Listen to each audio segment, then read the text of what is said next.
Saviez-vous que Pierre nous a mis en garde contre l'utilisation abusive des paroles de Paul pour promouvoir une foi sans loi?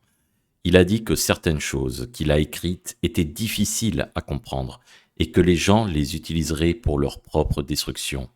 2 Pierre 3, 15 à 17. Lisez-le par vous-même dans les écrits de Paul.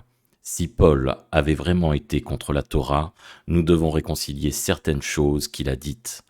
Et cela, afin que la justice de la loi fût accomplie en nous, qui marchons non selon la chair, mais selon l'esprit. Romains 8, verset 4. Qu'est-ce que cela veut dire marcher selon la chair? Et qu'est-ce que cela veut dire marcher dans l'esprit? Or, les œuvres de la chair sont manifestes. Ce sont l'impudicité, l'impureté, la dissolution, l'idolâtrie, la magie, les inimités, les querelles, les jalousies, les animosités, les disputes, les divisions, les sectes. La liste est encore longue. Ces choses qui enfreignent la Torah signifient marcher dans la chair. Nous savons en effet que la loi est spirituelle, mais moi je suis charnel, vendu au péché.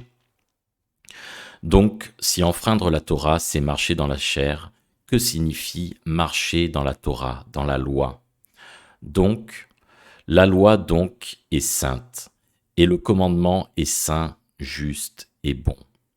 Bien, s'il était vraiment contre la Torah, il ne dirait pas ces choses.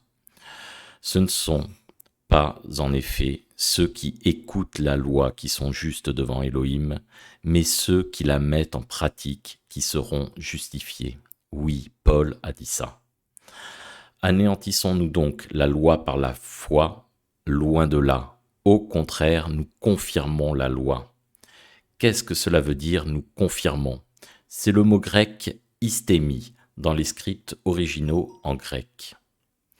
Cela signifie de faire tenir, d'affermir, de fixer les règles, d'établir, de faire en sorte qu'une personne ou une chose garde sa place, affirme sa foi.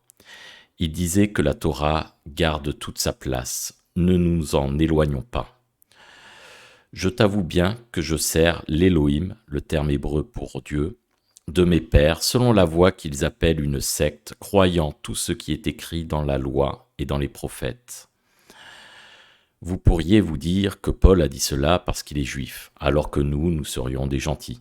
Mais cela n'est pas exact, car Paul a également dit cela dans Galates 3, versets 28 à 29. Il n'y a ni juif ni grec. Ce terme est également utilisé pour traduire gentil. Il n'y a plus ni juif ni gentil, il n'y a plus ni esclave ni libre, il n'y a plus ni homme ni femme, car tous vous êtes en Yahusha HaMashiach, le terme hébreu pour Jésus-Christ, et si vous êtes au Messie, vous êtes donc la postérité d'Abraham, héritier selon la promesse.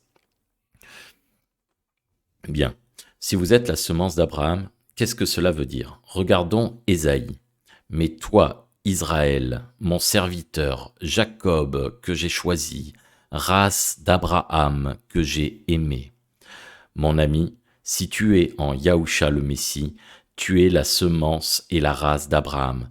Si tu es la semence d'Abraham, alors tu es héritier de la promesse, tu es Israël. Il a dit ça aussi dans Éphésiens. C'est pourquoi vous, autrefois païens dans la chair, appelés incirconcis par ceux qu'on appelle circoncis, et qui le sont dans la chair par la main de l'homme, souvenez-vous que vous étiez, dans le passé, en ce temps-là, sans Mashiach, le terme hébreu pour Christ, privés du droit de cité en Israël, étrangers aux alliances de la promesse, sans espérance et sans Elohim dans le monde. Mais maintenant, en Yahusha HaMashiach, vous qui étiez jadis éloignés, vous avez été rapprochés par le sang du Messie.